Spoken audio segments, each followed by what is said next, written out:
I know how difficult and how frustrating is having a qualification from home and then coming to England trying to do the same, but facing all the challenges like the requirements for the language and also the requirements for the practice, because if you want to register to be a nurse or to be a doctor, whatever, you have to have recent experience in your field.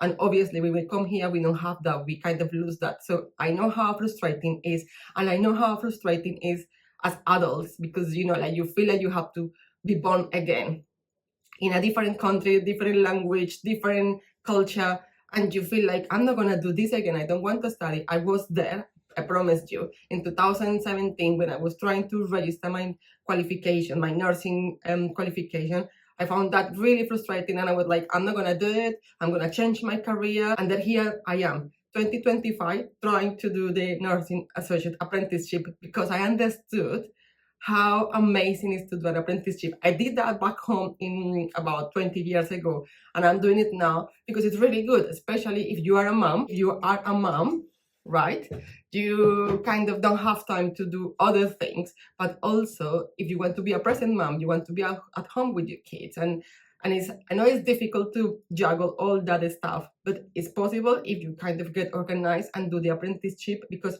I'm gonna tell you what the apprenticeship is about and why it's so amazing. Apprenticeship in the NHS is a work and study program. You get paid to do the job in the hospital or in clinic while you are working, study for the qualification. You usually have to go to the university, but everything is funded by the government or the employer. In this case, I'm going to talk about the NHS.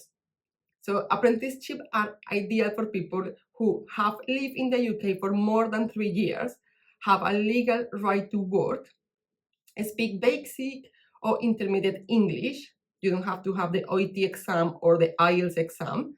And if you have an overseas qualifications but haven't registered yet or convalidated yet, this could be an amazing route for you. So if you are a trained doctor, nurse, or psychologist from another country, and you are working in a different field now, this can help you re-enter the healthcare system. Nurses, you can start with a healthcare support worker apprenticeship and work your way up to a nursing associate or registered nurse degree and apprenticeship, which is what I'm doing.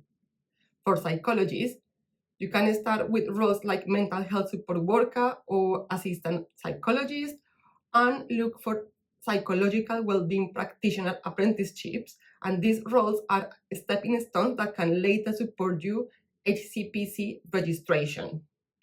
If you are a doctor, if you are a medical doctor trained overseas and living in the UK, there are 2 exciting NHS apprenticeship routes that can help you to re-enter the healthcare field without immediately register with the GMC.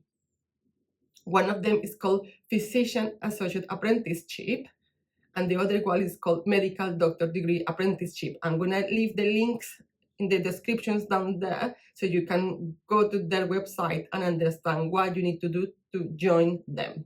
From the inside, you will get support from the NHS to study at degree level, and all without having a student debt or without needing to convalidate right away. So all you need to do is join the NHS. If you are not working for the NHS, that's the first bit you have to do. Go to the NHS website, find a job wherever you live, and start joining the NHS. You can do as a housekeeper, as a healthcare assistant, as a cleaner, whatever, whatever is your English or whatever you are willing to do. Just join the NHS, and then they will guide you how to do the apprenticeship there. Please subscribe to the channel, give it a like, and remember to share it with other people or leave me a comment. If you have a question, just leave me a question there and I will answer it for you.